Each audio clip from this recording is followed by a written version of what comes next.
Good afternoon, everyone. Jimmy Brannigan from Net Positive Futures. I work on the Go for Growth program, and we put on some free events around different subject matters. On this one, we're going to look at social value. So over the course of the next, there we go.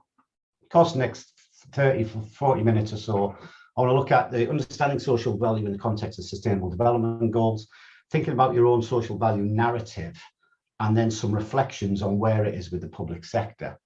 I'll drop other things in as we're going along. If there's anything that isn't clear at all, please let me know. I will leave some time for questions at the end, and I'm happy to share my thoughts and opinions. We're a small company, we're a micro business.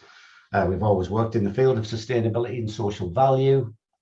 My background is one of working on transformational programs around sustainability. Spent a lot of time working with large organizations.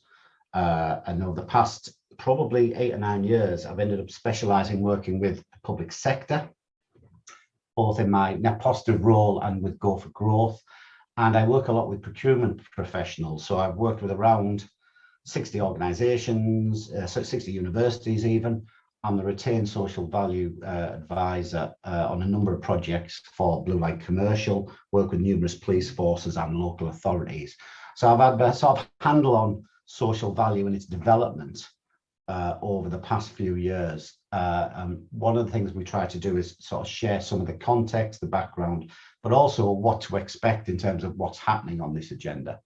So as you're probably aware, the sort of Social Value Act in 2012 has sort of set the stall out for social value. And that was focusing on creating new business, job skills. Tackling climate change was highlighted in 2012, and I'll come back to that in a moment, and increasing supply diversity, innovation and resilience.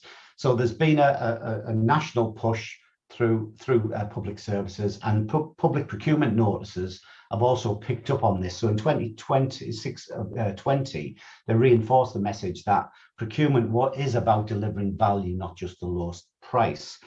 And as part of that commitment, when we're talking about social value, it's not just the business skills and jobs agenda. As you can see from that early set of national priorities, tackling climate change and waste was built into there. But I don't believe it was paid as much attention to in 2012 as it is now. But I'll touch on that as we go forward. Is it important in the public sector? Yes, is the short answer. Has it been developing over the past few years? Absolutely. But what we're actually seeing in all public sector procurement, whether they're covered, whether they're central government or not, is an increasing emphasis on delivering this social value, however they define it within their procurement and within their context. It's not, do we do it? It's how do we do it? And that's where we're at the moment. And to help you with that, I want to just give a little bit of context of why it's a little bit confusing still, but it's getting clearer. I've always worked in the field of sustainability and sustainable development, going back many, many years, my whole career. And the language has been changing over the years. So we talked early days around sustainable development. Organizations, larger organizations, were talking about social responsibility, corporate social responsibility. Universities were talking about civic responsibility and the idea of their contribution to society. And we had things around responsible and ethical business, and then not offshoots, but very specific areas like circular economy. Obviously, that's focused on waste. So what we've seen is a proliferation of language around this agenda. But what I want to emphasize as part of this brief session is at the very heart of it, it's the same thing. And I want to illustrate that in a couple of ways. So we've got this proliferation of language. We're now talking about social value within procurement, social value within the public sector, whereas when I was talking about sustainability and corporate social responsibility over the years. And I just want to emphasize the relationship between the two, just to debunk the language, really. So when I talk about sustainability or social value, I talk about it simply as how do we, through what we do, and I'm not talking about procurement at this point, I'm talking about how the business does it. How do we as an organization, or how do we, through the contracts we provide, deliver social value, demonstrate social impact? Obviously, I'm looking for positive social impact here. How do we continue to grow that? How do we continue to grow the economic value of what we do? And it's not just about A, making more money, or B, spending more resources. It's about actually how we efficient with the value we had, and how do we maximize that contribution in effective and efficient ways. And fundamentally, how do we reduce the negative impact we have on the planet from doing our jobs? Because we do. We can't help it. We use resources. I'm using energy now online. We buy stuff, we waste stuff. And how do we actually reduce that impact over time? And whilst the social value language came out of the Social Value Act and it recognized the environmental impact, I think it's true to say they didn't know what exactly to do with that in the early days. So sustainability and social value, the same thing. And in terms of actually how we look at that, you can take it slightly further, and you can say, well, actually, a commitment to social value or sustainability is actually just a commitment to excellent business practice. Organizations are set up to provide utility to society. So Leanne mentioned there that they do training and skills development for young people. So we're looking at there increasing the positive contribution of your organization. How do we add value in terms of our customers, the young people we're working with? How do we build that contribution? But in doing that, then we do have negative impacts, because we might use resources, we might travel, we might use energy, of course. So actually, a business strategy is about how we maximize that positive contribution and whilst reducing the negative impact. And it's a mature response to the challenge of social value within our organization.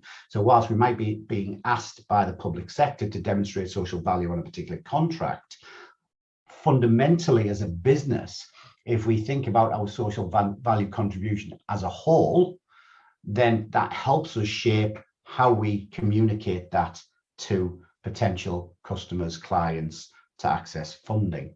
So this idea of reducing the negative and enhancing the positive is crucial. Very briefly, what you'll also see in terms of the way people are articulating their social value contribution is there's a number of ways. One of it is mapping it to the Sustainable Development Goals.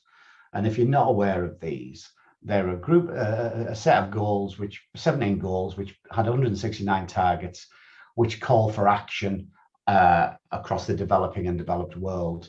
It fundamentally looked at a range of challenges, socioeconomic, environmental challenges that organizations, governments, individuals how do we contribute? And so what we're also seeing is, and it doesn't always appear in the tender documentation, but actually what we're seeing is how organizations are trying to demonstrate their contribution to the SDGs. So I've talked about sustainability being the environmental, social, economic. Talked about this actually being related directly to social value. It's the same thing. How do we make that contribution? How to reduce that negative impact? And then we throw in the SDGs and say, well, actually, there's all of these things as well. But I want to just demonstrate, even with the SDGs, that you often see them presented as 17 goals alongside each other. But you can actually break that down into socioeconomic and biosphere, and actually say that actually, whether it's responsible consumption and production, whether it's clean energy, whether it's no poverty, we've got these economics and social, but they're all built on the foundation of protecting the fundamentals of life on Earth. I won't do the big green bit. I won't preach to you about environmentalism, but the fundamental key is that we can't do business on a dead planet. So we actually need to protect those environmental dimensions. So that's a little bit of a trot through in terms of background. I didn't want to dwell on that because I know many people are familiar with the drivers around sustainability and social value. But just to finish and summarize, regardless of the language that's used to communicate the commitments of an organization, beneath that are the same parameters, which is how do we look at the environmental, social, economic dimension of what we do?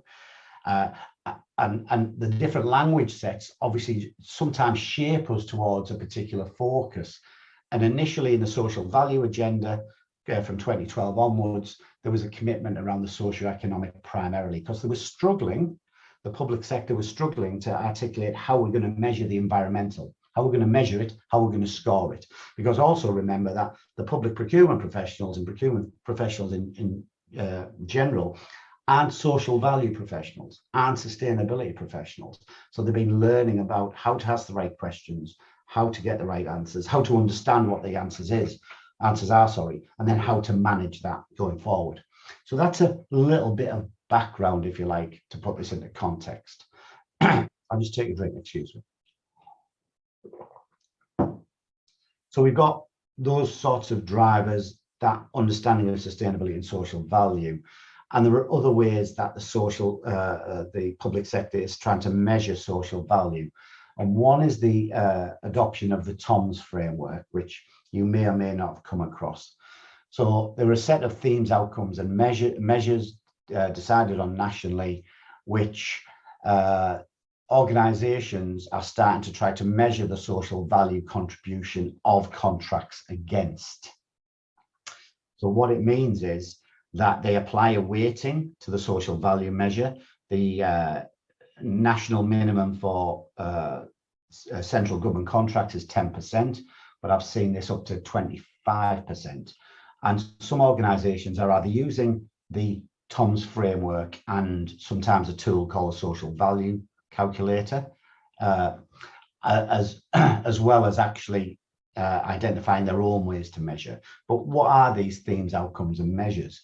And there was initially 5 themes, which do change slightly, but the core has always been there, which is that one of the things is around promoting skills and employment, asking questions about employing apprentices, training hours, how are we developing the new skills to disadvantaged groups, for example? How are we supporting the growth of responsible business regionally? And once again, how we can help businesses work with the public sectors, develop their supply chains, be more ready, if you like, to work with the public sector in terms of what their priorities are. And then we've got the community element. So how do we build deeper relationships with citizens, social enterprises? And there are a number of measures against these, which once again, if you Google TOMS themes, outcomes, measures, you can download all of the measures for free, and they're open source, so you can see what sort of things they're asking. And fourthly, looking at improving the environment. So once again, looking at cleaner, greener working practices, sustainable procurement falls into part of this, and that's trying to protect the environmental base, if you like, that I outlined earlier. And lastly, which was less developed in the beginning, but it was looking at new innovation and social innovation. So out of all of the things we could include in environmental, social, economic, which encompasses everything, what has happened is the public sector is starting to narrow down on the areas that are particular value for them, either as an organization or particularly pertinent socioeconomic challenges within a geographical basis, and trying to drive that through the tender submissions, contract management award, and then KPIs within those contracts. So we've seen a funneling down from sustainability is everything and social value is all intertwined to actually what are the core priorities that the public sector has. I want to just say a few words then on identifying the right measures. So my job is twofold, which is I work with a lot of suppliers and small businesses doing this type of stuff and helping them get their heads around it as part of the Go for Growth program. But I also have regular meetings with the public sector. I do a lot of training for the public sector. So I want to share with you what I'm saying to them, where I'm trying to push them in terms of their understanding. And it's about identifying the right measures. So I want to share with you a couple of things. One of them is when the public sector started to look at embedding social value. They took a more of a simplistic approach, which is what are a set of social value measures we want. So we want apprentices, we want carbon reduction plans, which is obviously mandated now over 5 million contracts. But they choose a set of measures and say, right, we're going to ask people about these. What you're doing to contribute to these, ideally in a geographical environment, what you're doing. It's a clunky approach and it's changing. That was the sort of level 1 approach that I observed with the public sector. And then what they did is level 2 was actually look at those core measures and start to fine tune them if you like, across their regional priorities, environmental commitments. And so we've got that. Yeah, we could ask all of these things, but which ones do we really want to ask? And start to fine tune that. Once again, that's good for them, but actually as a supplier to the public sector, that doesn't apply across every category in every sector. So then what happened is we start to move to sort of a level 3 response, which is understanding what our priorities are as a public sector, understanding what our regional priorities are, but then driving them around specific social value commitments on a contract level. So recognizing that all businesses do not do the same thing. Their contributions are not always the same. So, for example, I run a company with only 5 people. Employing an apprentice is actually a strategic decision for us, and it takes time. So actually, if the measure is actually you have to employ an apprentice, then that's going to exclude me from the process, because I can't just employ an apprentice overnight. I need actually a good reason to do it. I need the business plan in place. I actually need the right people to employ. So it's about actually driving impact in specific areas. And one of the ways you do this, and the reason I'm sharing this with you, is because you can do it on a specific contract, but you can also think about the embedding of social value actually in your own business. So I'm going to show you how I get them to think about social value impact assessment, but you can apply this to your own business environment. What I'm going to show you is the starting point of developing a sustainability or a social value strategy or action plan. It's the process of materiality, which is what I'm going to show you using the environmental, social, and economic. So what I've been training the public sector to do is firstly to actually articulate, and this is before they go out to the marketplace, actually what are we trying to buy here? Be really clear, what are we actually trying to buy? Is it a product? Is it a service? What does it look like? What does it feel like? Or what are they actually going to deliver? So describing the procurement. The second stage then is to say, if that's what we're buying, then what are the priority, what are the environmental, social, and economic impacts of this product or service? So being really clear about what it does and what's related to it. Now, you can do this as a business as well as on an individual procurement. And lastly, once you understand the scope, if you like, of the environmental, social, economic challenges and opportunities, then you can say, right, on this contract, we're going to focus on these 3, because they're relevant to the subject matter of the contract, they're relevant to the category, they're relevant to the suppliers. And by doing it like this, we're increasing supplier diversity and opportunity, because we're not excluding any supplier because it's relevant. So that's the basis of a impact assessment. And as you can see on the bottom right of the slide, actually understanding sort of life cycle analysis and thinking about the impact of a product or service, and in your context of business, across your whole life cycle, from what are the materials we use, how do we move them about, do we produce things, how do we distribute them, what does the end of life look like? And that's a concept of circularity. So it's thinking about your business, thinking about a product or service across the whole life cycle of it. And that's where we're really driving social value, because we're understanding the material issues associated with what we do. In terms of how we're getting to do that, it's really simple.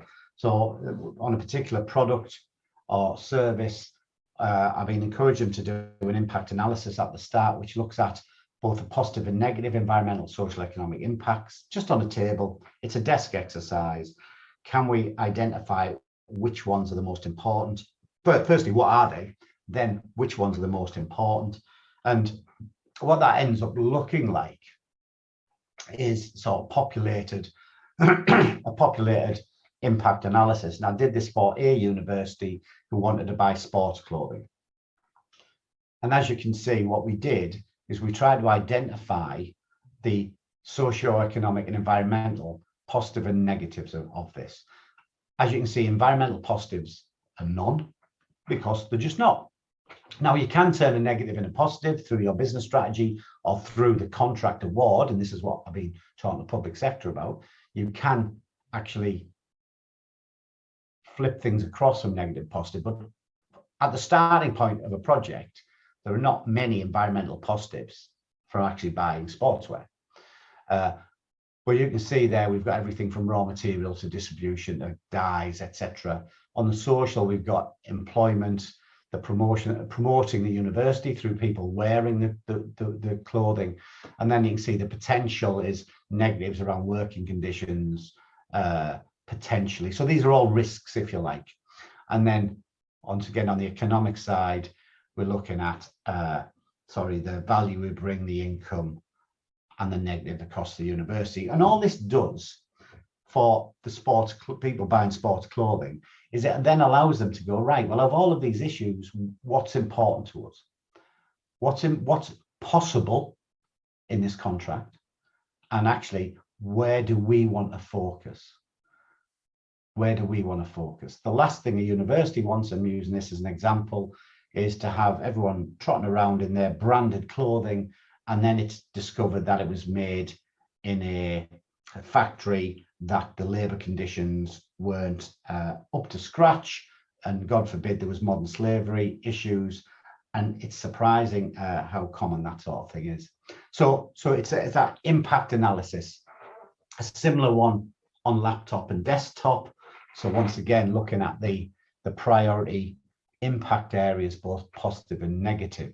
So this sort of sustainability impact analysis, and I will share the slides with everyone as well, so you will have a copy of them, is just a way for the public sector to get the head round where the social value activities we want to drive. Now, they're not all as sophisticated as this. Some of them have started off by doing it in the head. It's like, what are the key issues? They do it with internal customers and stakeholders. But I'm encouraging them to think through what's relevant to the subject matter of the contract and what's critical to this area. Now, you as suppliers, potentially the public sector, I speak to lots of them, and these are sorts of things that are being said at the moment. Sometimes you're asked different things by different organizations. I know because I am as well. The geographical boundaries, especially I work with 60 universities, therefore in 60 areas. If they're all asking for different geographically focused social value, it's really quite challenging. So I've used a lot of online delivery where I can deliver local value. As I mentioned earlier with apprentices, sometimes suppliers are asked for things which are a priority for the client, but are long-term strategic business decisions. The apprentices, as an example, that the investment required. So there's a balance here, and I've been pushing back with the public sector and just getting to be really clear about the implications of some of these. And sometimes larger businesses are finding it easier to respond simply because of the economies of scale, larger teams, a dedicated business liaison with a particular client rather than one of the directors doing it. So we know it's mixed at the moment. And I'm going to offer to finish off, and I know I've rattled through this in 25 minutes, but we can have some questions. Some personal reflections, once again, that I share with the public sector, and I wanted to share with you as part of this brief input. Procurement professionals are still learning how to do it. Both confidence and approaches are mixed, but the pressure is on for them to do it.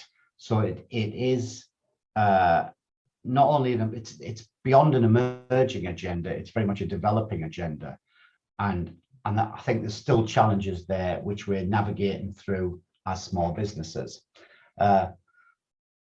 The initial scope, if you like, of social value considerations was focused on easy wins.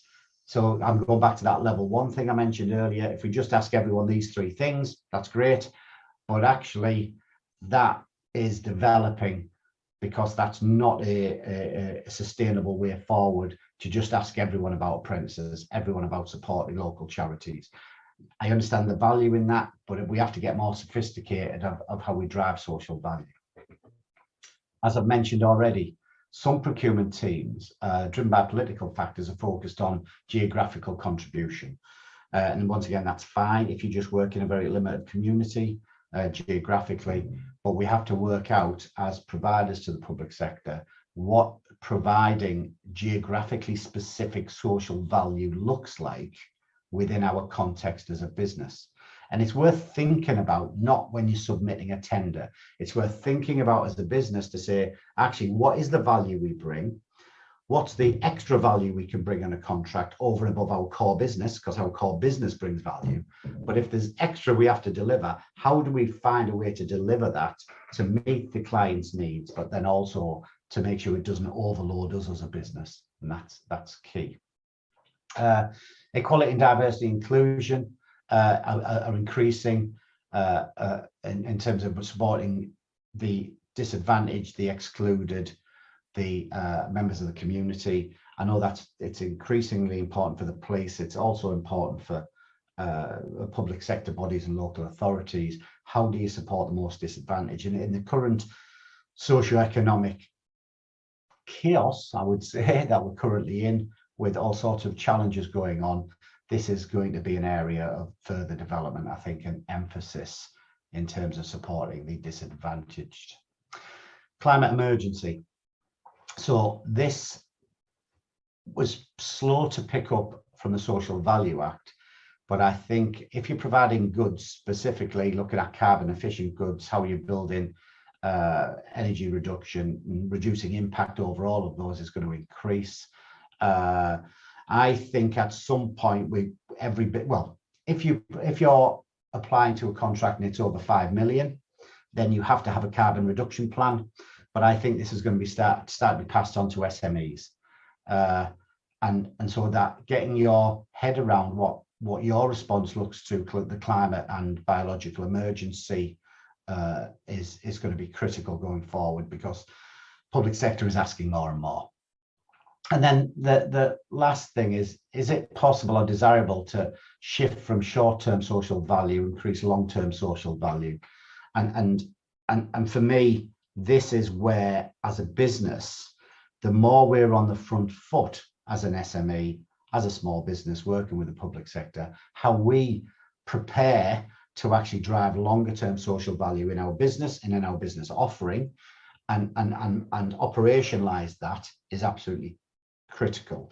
If what we're doing is just responding to tenders and trying to win the business, and it's a knee-jerk response, it's a short-term response, we'll just do that to satisfy this, we'll just do that to satisfy that. I think by taking that approach, we put pressure on us as businesses, and we need to get to that.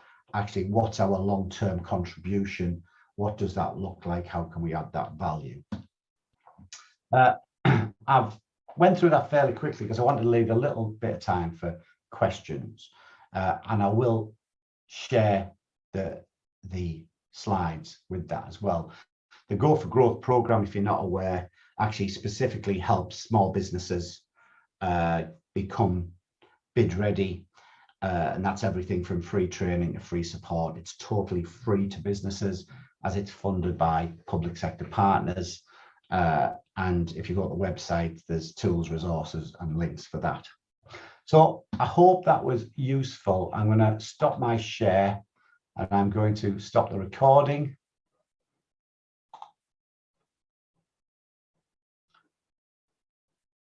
If I can stop the recording.